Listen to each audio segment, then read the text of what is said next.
listening to the Straight to Video podcast with Rob Lane. What is up? How's everything out there? And thank you to each and every one of you for listening to my show Straight to Video. On this week's episode, I had the great pleasure of chatting with bassist and singer Lina Lane and guitarist Lee Feltham from the fantastic Sheffield band Lina and The Lions, who are this cool mashup of all your favourite 80s pop and rock bands bolted to a synthwave soundtrack that holds elements of churches, a little bit of the midnight, but sprinkled with lots of fun and high energy. Their album Second Nature and its accompanying videos really capture the, now I'm going to call it a modern vision of the 80s aesthetic, so they're the perfect antidote for us that miss that sound, or maybe for those new to it thanks to the likes of Stranger Things. Recently the band have been carving a real niche for themselves by, rather than struggling on the underground gig circuit, which is proving harder day by day, they've took the chance to perform at Comic Cons throughout the UK and even into Europe, which has opened up so many doors for them. Combine that with some killer merchandise and promotion skills, and this band have become unstoppable. This episode of the Straight to Video podcast is proudly presented to you in association with Affinity Photo, which is an incredible piece of photo editing software, which I use all the time for graphic design, and you can see it used in the podcast episode artwork each week, and it's an extremely affordable alternative to other programs on the market. So please, if you can, check them out at affinity.serif.com. Alright, let's introduce you to Lina and The Lions. If you want to learn more, then simply head on over to linaandthelions.com and look out for them at a Comic Con near you soon. They also have a headlining show at Manchester Academy on November the 26th, with tickets on sale through their website. But right now, please enjoy my straight to video chat with Lina and Lee from Lina and The Lions.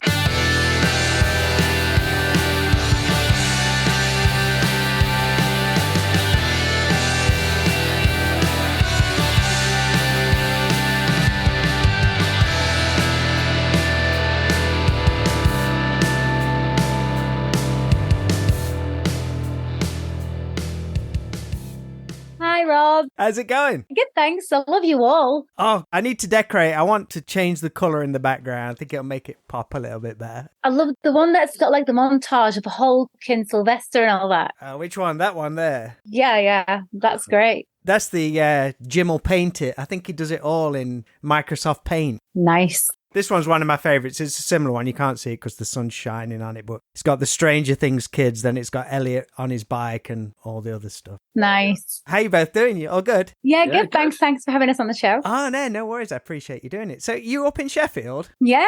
I'm just down the road from you in Nottingham. Oh, no way. So it's Lina Lane. We're not related in any way, are we? Is that your actual surname?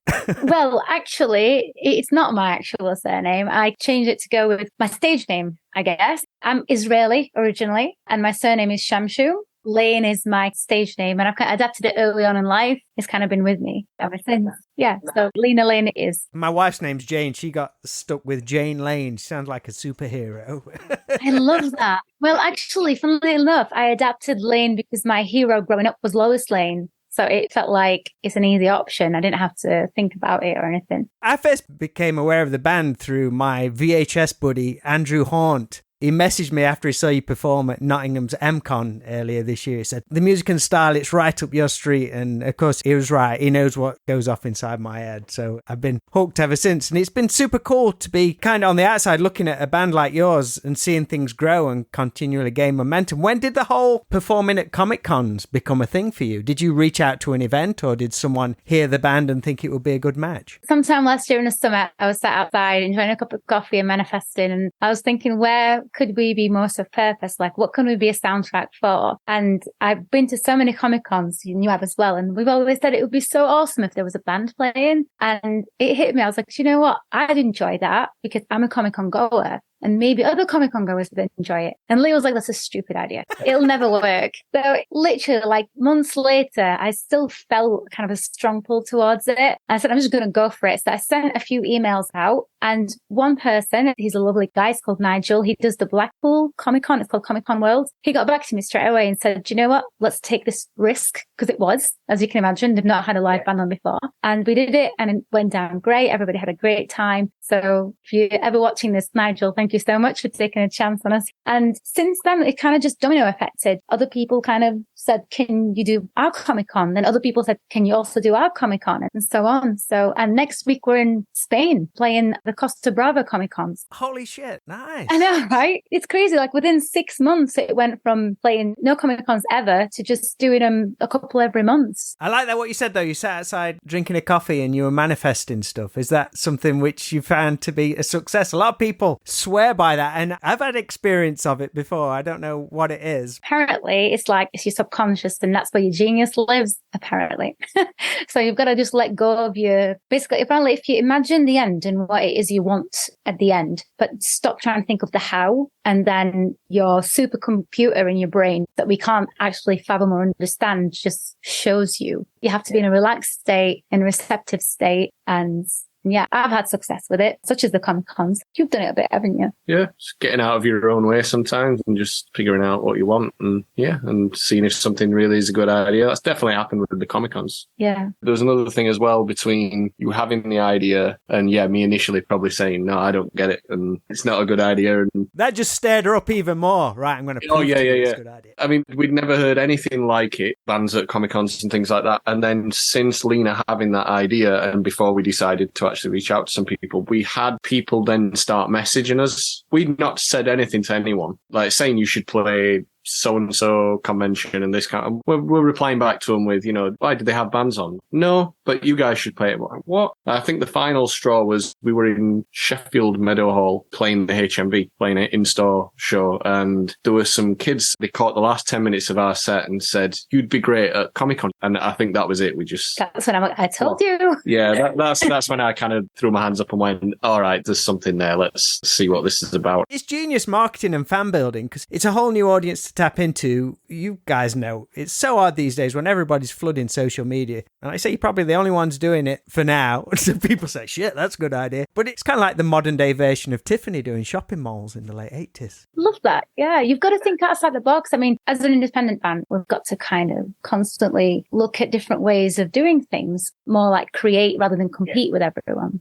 Trying to find your voice in a saturated place. We found where we wanted to be. And to be honest with you, I don't know about you, but I absolutely love those gigs. They're amazing. They're absolutely fantastic. Everyone's in a good mood. Yeah, and the cosplay is fantastic. I mean, I remember the first time we played Blackpool, we went on stage, we're like, there was like blow-up dinosaurs jumping, Mario and Luigi doing the Macarena. Well, you probably have like Bumblebee from the Transformers or Optimus Prime or Chewbacca or Predator or something like that in the background. It's brilliant. And of course, it was weird playing with the lights on, but you don't want the lights off. You want to see people dressed up. It's perfect. At a good gig, the audience is as much as part of the show anyway, but at a Comic-Con, it can be almost heightened, I guess. Yeah, absolutely. What I think is particularly cool, you describe them, and I'm quoting here, I think, as a place where people could be themselves without fear of judgment, a place where imagination runs wild and possibilities are endless. Sounds like a Disney trailer or something. It's a place where you feel at home and you're very proud and honoured performing at such events. You say you're a Comic-Con fan yourself. Which ones have you been to in the past? So we've been to, the biggest one we've been to was Liverpool Comic-Con, and we've been to a few back when Sheffield Arena used to have them on. I don't know why, but they stopped having them on. And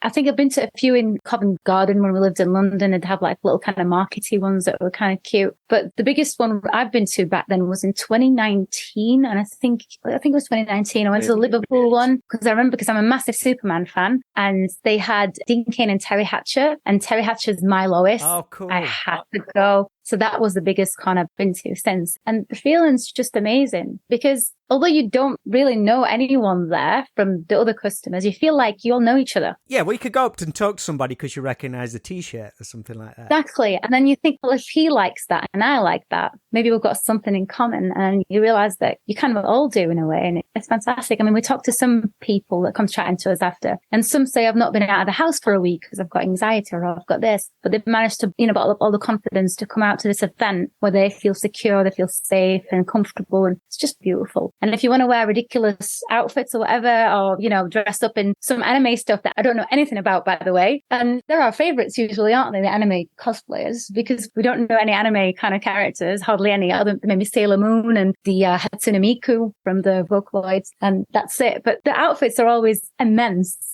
It's a true kind of pleasure for us. So how was Terry Hatcher? It was an embarrassing moment. I was a complete fangirl.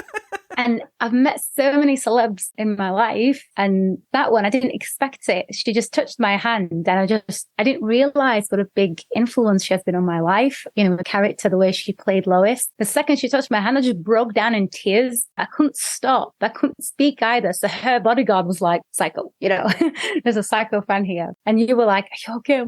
I love you. And silly things started to come out of my mouth. And I'm going, I'm not crazy. I'm not usually like this. Bouncer's like, yeah, all right. You know, but I got to speak to her for probably a good 5 minutes, 3 of them being calmed down. Yeah, and she's amazing. She was great. And Dean Cain was great as well. It's always great when you do somebody who you've looked up to for so long to finally get to meet him. It's cool. How do you tailor your set for these events? I guess it's a mixture of covers and originals. Did you have to fine tune it after the first one? How did it go down? Yeah, it's different because the conventions or exhibitions will play multiple sets. So that's weird for us. And then what's even weirder is that you don't necessarily play different songs because the people who watch you in the morning won't be the same people who watch you at kind of 3 PM. So that's always a strange feeling going back on repeating a song. That's a really weird feeling. You kind of just stood there thinking they've heard this and they haven't heard this. It's a fresh audience. Everyone's rotating. And so that's weird. That's probably good if you're doing original songs though. If someone's seeing you twice in the day, it starts to sink into the head a bit more. That's the thing. The exceptions who do kind of stick around and they sing along again. Yeah, they're singing along the second time and they don't seem to mind because I suppose if we're new to them, it's only the second time we've heard the song anyway. I mean, covers, we throw a few in. Psycho Killer, we did like our own version of it. It's kind of synthy. We do our version of Time After Time. Cyndi Lauper, she's one of my favorites. And we also do Running Up the Hill. It was in Stranger Things in the last season. I think all of those are in Stranger Things. Yeah, they are. Yeah. And, you know, I mean, we love that scene and people lose their minds when we play that one. I mean, it's a great song anyway, but then the fact that Stranger Things put it in that particular scene and that it became kind of Max's savior song. It's got a lot of like emotional attachment to a lot of people. The band's been around, I believe since around 2018. Had you regularly been gigging like elsewhere, doing clubs and venues, or was you a gigging band? Obviously we had all like the lockdown and stuff like that, but was you already out gigging prior to this boom in Comic Cons and stuff like that? No, so this is a really weird one. With the album in 2018 and the idea of a band, it was just a studio project. So there was no band. It was just a name and it was a studio project. So I wrote the songs and then asked Lee to come on board, put the band name together, put out an album. And we were new to it all. It was our first album. We didn't really know exactly what we were doing marketing wise or promotional wise. We were just musicians really with a studio room. We didn't actually gig. We weren't really a live band at the time. We played as musicians, obviously, just not as Lina the Lions. And then, you know, life kind of got a bit in the way and then lockdown happened. And then we kind of just hush-hushed the album. It was a different palette and vibe to where we were at. You know, we've grown as musicians. We've grown as people. Our message changed. It was a lot more hopeful. It was a lot more inspirational, especially during lockdown. All I wanted to hear was everything's going to be okay. You can do this. That's where the 80s kind of came back to life for me. I remember I was watching like The Goonies and Back to the Future, Rocky IV and stuff like that. Best soundtrack ever. Right? We were debating that the other day. I was like, it's an incredible soundtrack. So, you know, listening to that time and listening to that vibe made me need that where we were at during lockdown. And so I was like, we need to infuse our album with all these kind of nostalgic vibes because it made me feel hopeful and made me feel like everything's going to be okay. And it's a message that I wanted people that were listening to us to get. And it really worked because when we get feedback from people, they say, I feel so uplifted. And I feel so happy, or I feel, when I'm feeling a bit down, I put it on when I go to the gym or something like that. But yeah, so really, I want to say that the band really started in 2021. Truly, that's when we got musicians in, and our first gig ever, was it Retrodome? Was our album launch? That was the album launch, so yeah. Yeah. You came out of the gate then. Yeah. With the band. Yeah, exactly. They're like, woohoo. So the first gig we ever played was our album launch party. There were 30 people there, and mostly friends and family because we were just starting out. That was a sellout. It was tiny. Sold out first gig. Don't tell them how many people, but it's sold out. Exactly. Well, I don't know if you know where Barnsley is. There's a place called Retrodome, and it's full of retro arcades.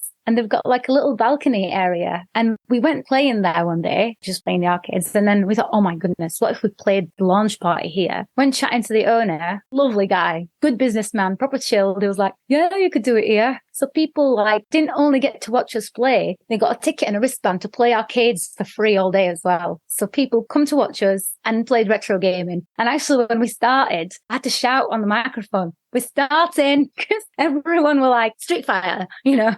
Brilliant stuff. Lina, I believe your grandparents were very influential to you musically. Your grandma triggering your songwriting and also your granddad's record collection. Can you tell us a little bit about the music they exposed you to? Yeah, I'd love to. So my granddad had a big record collection. He had everything from like Nat King Cole, Bing Crosby, Frank Sinatra, Elvis, Ella Fitzgerald. He had some soundtracks and I listened to them quite a lot. And one of my fondest memory of my grandpa, he took me to a record shop to buy a cassette. And he said, "You can pick any cassette you want in this store." And I was like, I've heard of Elvis because he gets talked about a lot. So I went straight to, I want an Elvis cassette. Didn't really, but I just wanted to make my grandpa proud. In my head, I thought he was a king of some country because that's all I ever hear is the king. So I was like, this king can sing. So I'll go get this king cassette. Then I saw a Flintstones soundtrack in the corner of my eye and I went and grabbed that. I was like, please, I don't want this Elvis dude. Can I please have this Flintstones cassette? And my grandpa was like, you can have both. It's fine. I always say I had a yabba dabba do time all the way home.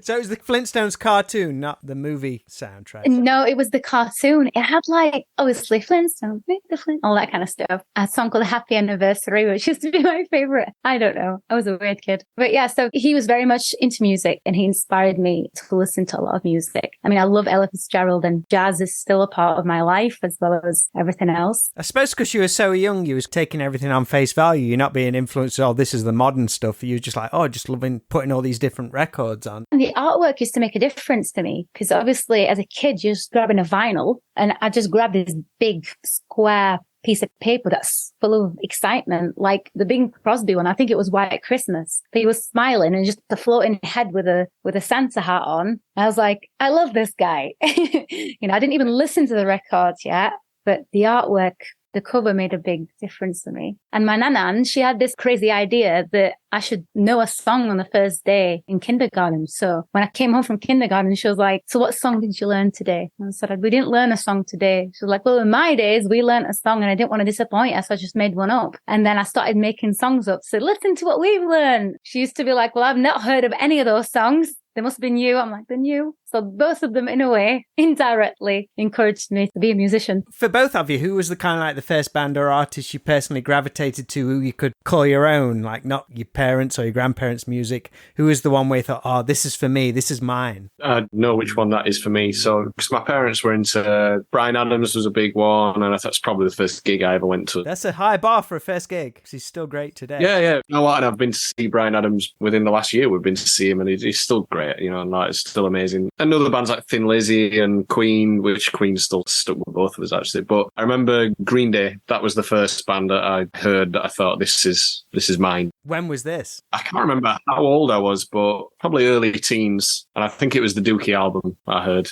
I don't think it was a new album when I heard it. I think I was probably a little late to Green Day, but it was brand new to me. Mine's Michael Jackson. My mum was like, what is this you're listening to? Like, it's Michael Jackson. Again, I got it on cassette and I can't remember what album it was. I think it was Dangerous. And obviously the black or white music video just blew my mind away because I've watched Home Alone and that video is so good when that came out. Every Michael Jackson video was a huge event. It was great. They were like mini movies, really, weren't they? And all I wanted to do was just bring a stack of speakers in, put the glove on and just, Before the song even started, so much had happened.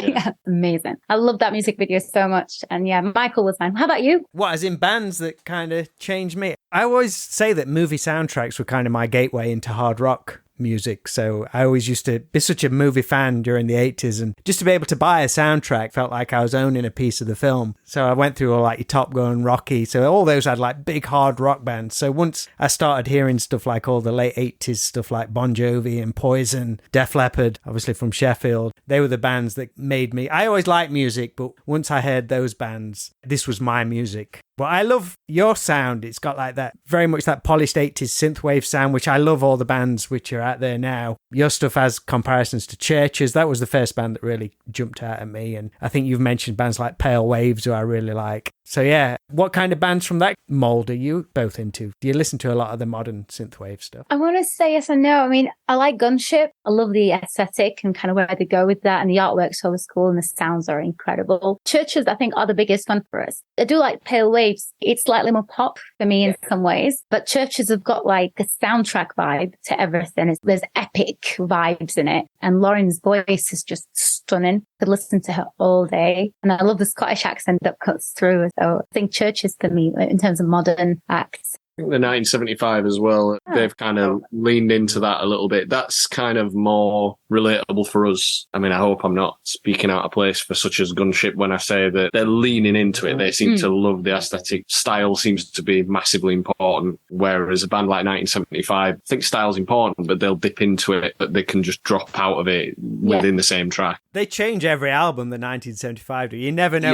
what they're going to do next time round. Are you a fan? I love them. Yeah. They're one of my favourite bands from I can probably say the last 10 years now because they've been going that long. They're incredible. Have you seen the latest live show at all? Have you caught them live? I haven't, no. I've seen them live a few times. We saw them at Rock City in Nottingham. Oh, wow. Probably on the first album. We saw them on that. I missed them they played the Bodega in Nottingham, which was the really small venue before they kind of really blew up. But it was like snowing that day, so I couldn't get into town. It's like, shit, that's one of the gigs I wish I'd been to, like the really tiny gigs. But yeah, we've seen them a bunch of times. They always blow my mind live. I feel old at those gigs because there's so many young people. One thing I noticed was people say, oh, young kids, they don't care about music anymore. It's just a soundtrack to everything else. But the 1975, their lyrics are pretty intense and everybody in that audience was singing every single word. So to say that the younger generation don't care about songs or lyrics and all this kind of stuff, that's a total fabrication because they were singing every single word as loud as any other gig. Absolutely. I mean, when I was a teenager, I really cared about everything. I mean, I used to rip out lyrics from magazines. I can't remember what magazine I used to get. It was like a teenage magazine. In the middle, they'd have lyrics, song lyrics that are in the charts or whatever, Backstreet Boys or whatever. And I used to rip them out and keep them because I wanted to know what they were saying if you can't always tell on the record. Or when you get your CD pamphlet and you get the lyrics inside. So just like when I was a teenager and I cared, teenagers today totally care. I think the issue is what they get fed as well. Now, I think with the social media, I actually think it's a good thing in a way because they can filter out what they like rather than just listen to what's on mainstream radio. For example, we know a few artists on TikTok.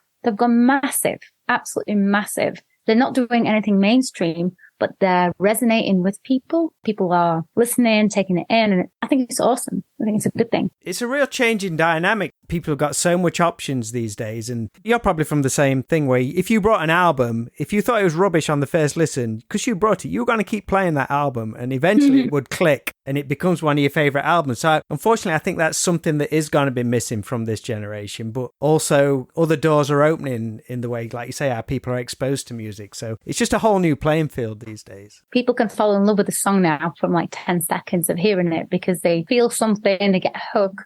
I listened to Chinese Democracy the first time it came out and I hated it. On first listen, I was like, I expected to listen to Appetite and it wasn't anything like it. But then I listened to it again and again. And then I remember for a couple of years, that was my favorite album to listen to. I was like, Axel, you're amazing. But yeah, on first listen, because your ears want to adjust, especially if you're expecting something particular. You think you know what you're going to hear and you don't. So then you've got to adjust your palette, I suppose. Lee, I heard you say something really interesting, probably relating a bit to what you're saying about Gunship and stuff like that. It used to be a few years ago where you'd say, oh, people are replicating an 80s sound. But now it's almost, you don't reference it like that. It's part of the fabric of music these days. Can you expand on that a little bit? Because I can't put it into words as well as you said it. Yeah, I think I might have compared it to, or I've compared it before to like, it's kind of like with music and 80s sounds and music, so like synthesizers, electronic drums, those kind of things, whether it's big reverbs or it's other studio effects and things like that. It's now become something where, yeah, there's a lot of throwbacks. There's a lot of people lean into it to make it style. Gunship do that really well. And it's fantastic when they do that. But then I think most of what you're hearing now, I think it's just that it's become part of the culture in the same way that if you hear distorted guitars, I'm not right up on the history of this. I probably should be being a guitarist, but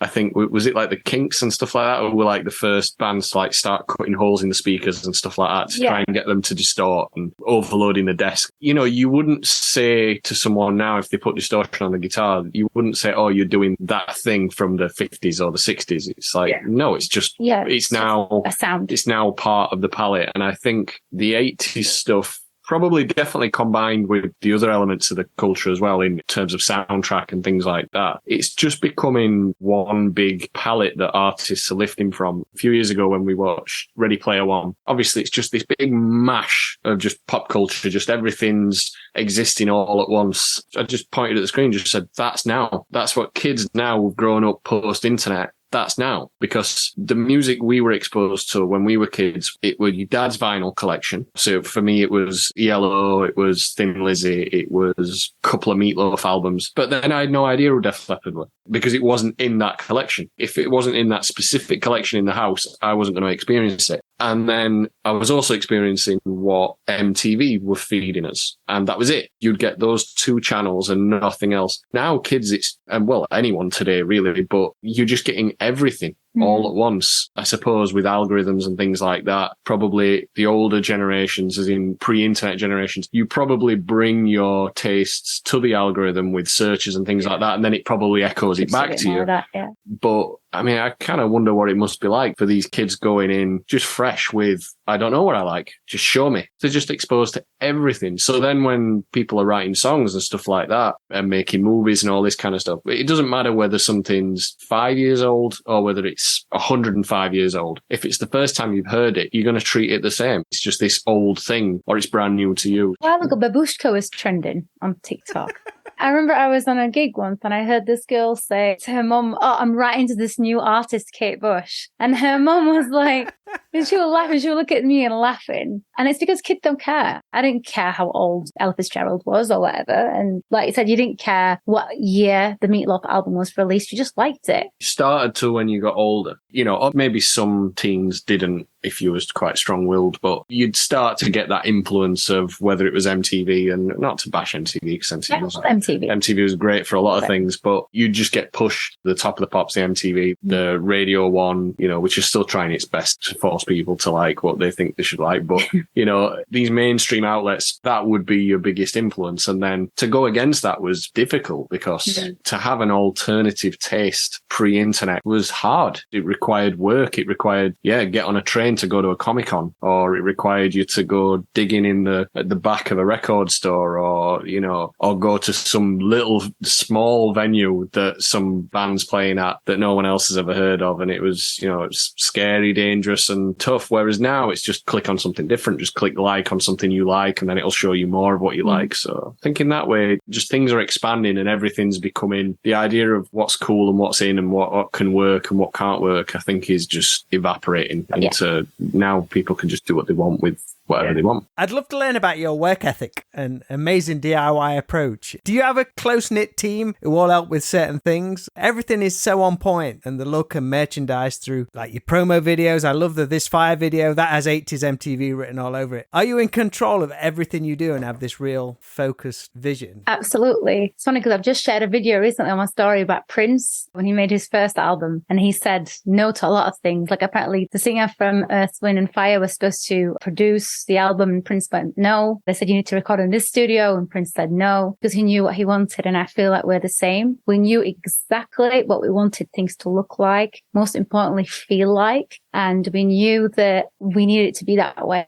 no matter what we had sacrificed. So we are actually very much a team of two. Everything that you're seeing was made and created by one of us. Other than the exception of the Spire video and Physical Space video, we actually got a video team from Manchester who are very creative. The idea was born from you. Their input and direction and the camera work's phenomenal. They're called Cosmic Joke and they're top notch, a great team, and they get the vibe. So they helped us with that. Other than that, the other videos that we've made were homemade, such as Call Me video, About Us video. The Call Me video was filmed in this room, green screen. And Lee was like, you know, perform near this table and you're going to be somewhere in Hong Kong on a balcony. I was like, okay. And About Us video, we filmed that in Lee's dad's garage. He got me boxing with his sister Megan, and she got like a wig to be my double. And then he said, because when we're done, I'm going to put you in this boxing ring. And then he bought a toy ring like this big. And I'm like, you're going to put us in that? I was like, yeah. And he did it. But yeah, everything was born from us. So Lee created in terms of the graphic design and the aesthetic,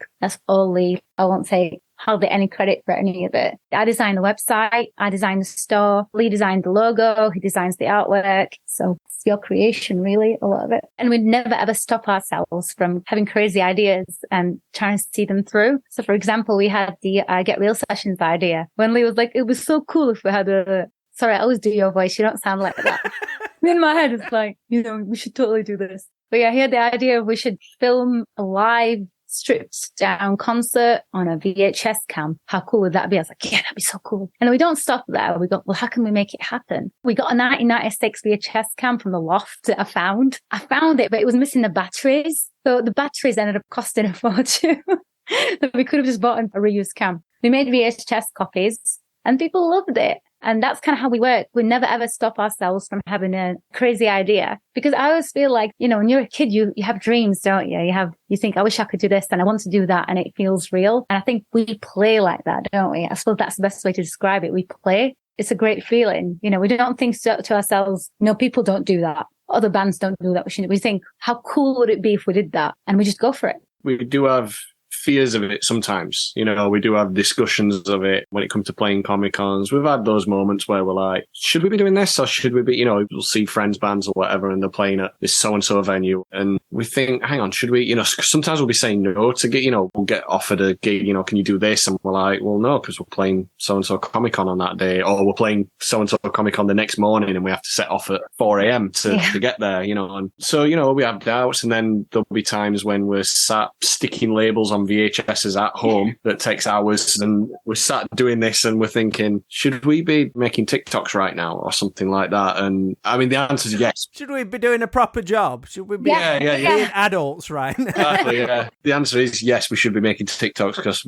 everyone should be making TikToks all the time. But I think like Lina said, just kind of going with what you want to do and having fun and playing, it gives you stuff to make TikToks about. If anything, that's what we've found. Because we never planned it like that either. We never thought, oh, this will make great content. It was just, we should go and do a Comic-Con or we should make a VHS or we did an EP on floppy disk as well. That was so cool.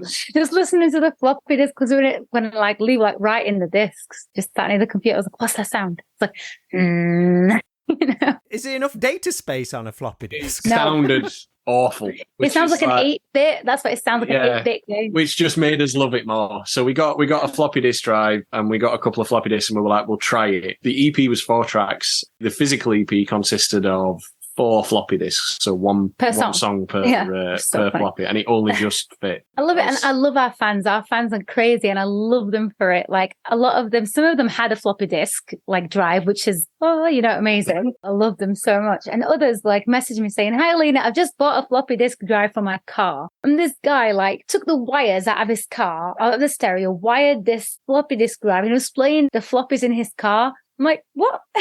I love them so much. I think it's exciting and it's fun for them. It's the new way of listening. I love getting up and changing sides on a vinyl when side A is finished. I love doing it. Or when the cassette clicks, stroll over and, flip it to side B. It's an experience then. I really, really enjoy that. Yeah, I remember we watched the Toys That Made Us. Have you seen that? I love it. And the guys who made the Turtles, they created the Ninja Turtles. When we watched that, I really related to stuff they were saying, how they were just having fun, being really excited about what they were doing. And I mean, we have that when we're coming up with these crazy ideas. It shows though. People pick up on that. They can see that, they had fun doing this, and it shows in the finished product, definitely. Your journey matters, I suppose. The worst thing you want to do is get to, however long you're going to live and look back at your life and think, this thing that I loved so much, God, I had a terrible time doing it. It was so stressful. If I want to be stressed, I'd go get a 9-to-5, do you know what I mean? And I'll be stressed. Well, assuming I don't want to do that particular job, do you know what I mean? Like if I was a receptionist or something, I'd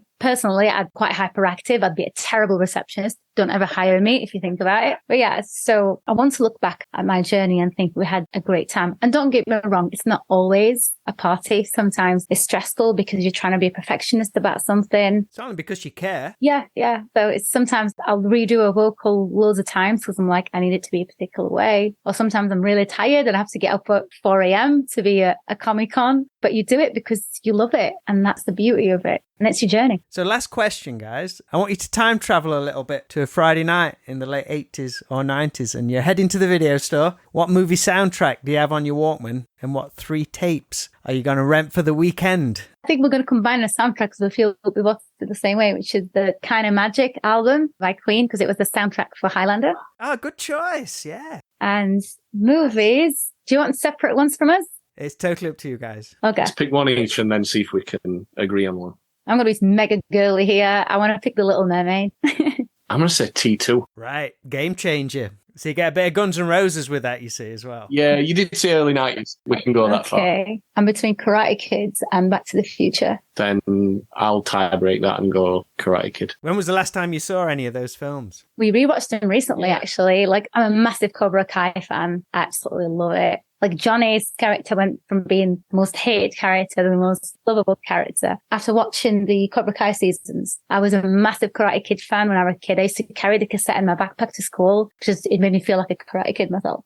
So I made Lee watch Karate Kids 1, 2, and 3. And then the fourth one with the girl in it, with Hilary Swank. Amazing. So good. I'd not seen it, and I'd seen the first 3, and then I'd not seen that one. But it's good. It's good. Yeah. And have you seen the Jackie Chan? I saw that one, yeah. I thought it was all right. I've not seen it since I saw it back in the day. That's the thing with a lot of remakes. I'm like, they're all right, and I never go back and rewatch them. I feel the same way, to be honest. I think I was saying that to Lee the other day, because when those movies were made, they captured the essence of them at the time. Whereas now, just do like a sequel or something new rather than trying to remake them. I find it exhausting. I've not watched the new Space Jam, and I don't want to as well. I'm just like, for me, it's like kids these days don't really know much about the Warner Brothers cartoons, and the fact that they're just kind of shoving them into people's faces. I'm like, just watch the original. Oh, I love the Ron James. But like, Space Jam was a particular thing for me. I don't know. I love that movie so much. I can't unsee how good that film is. When you go to these Comic Cons, do you ever hunt out any particular thing? Do you collect anything yourselves? Yeah. To be careful. Yeah.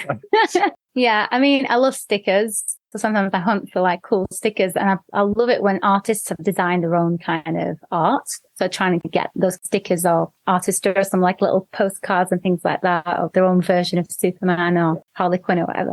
Sometimes there'll be a Superman toy and I'll get it. But again, we've got to be careful because, you know, we're here to make a living. We're here to make a living, and we're here to also, like, you know, be able to put money back into what we do. Yeah, that's a dangerous place to be doing gigs. It's like either buying beer at venues, but now we're in a Comic Con, things can get out of control. We did a HMB tour and did a bunch of little shows, and Marcus, who's a local guy for us, was doing sound for us at the time. And yeah, it wasn't good for him. No. He would, like, end of the gig when we've loaded the van in, and he's got his carrier bag in his hand and it's just full of vinyls. I'm like, mate, these gigs are costing you money. So yeah, you have to kind of be careful. But we're so crazy with these Comic Cons as well, because a lot of kids end up really like loving what we do, and we try and get them involved as much as we can with the show. But a lot of them end up getting us gifts at the end of the show. So we got like this flower necklace last time, and stickers, and, you know, stuff they find. Oh, I see your game plan halfway through the set. Oh, I've had a walk round. I love the stuff on such and such stuff. Actually, I'm really bad. Lee had to say, you know, because I'm like, I just go around with the albums. Would you like a CD? Would you like a CD? And he's like, it's stock. I'm like, oh yeah. Well, guys, thank you for chatting with me. Congratulations on everything. I love the whole aesthetic you've got going off. The music's great. So yeah, all the best for the next album when it comes out. You're working on that at the moment. Maybe a single this year? Yeah, maybe. I think a single next year, probably early 2024 it'll be released. So very soon. Superb. Keep doing what you do. Thank you. Awesome.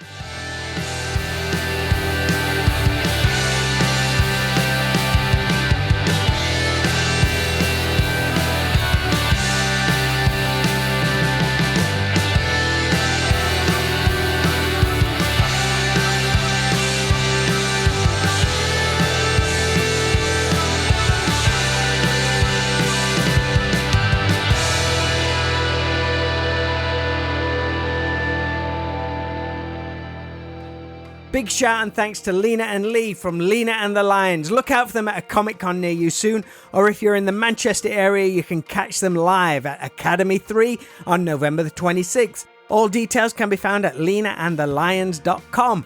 Now over at our 80s video shop in Overton, Derbyshire, just 10 minutes from junction 28 of the M1. If you listen to this show when it goes live tomorrow, Saturday the 21st of October, we have a special Halloween horror day with iconic horror artist Graham Humphries returning to sell and sign prints of his amazing artwork, as well as his new book, A Nightmare on One Sheet, which I've seen and it is amazing. The day runs from 1pm till 5pm, admission is free, and all the information could be found at www.80svideoshop.co.uk. loft.co.uk. Then on Monday the 30th of October, we'll be teaming up once again with our friends at the Loft Movie Theatre for yet another Halloween screening. This time we get to show the brilliant The Return of the Living Dead at the Savoy Cinema in Nottingham. Tickets for this are on sale now, and I truly hope some of you can make it along. So that is all for this episode of the show. As always, I'll be back next Friday, but until then, always be kind, please rewind and unwind, and I'll speak to you all real soon.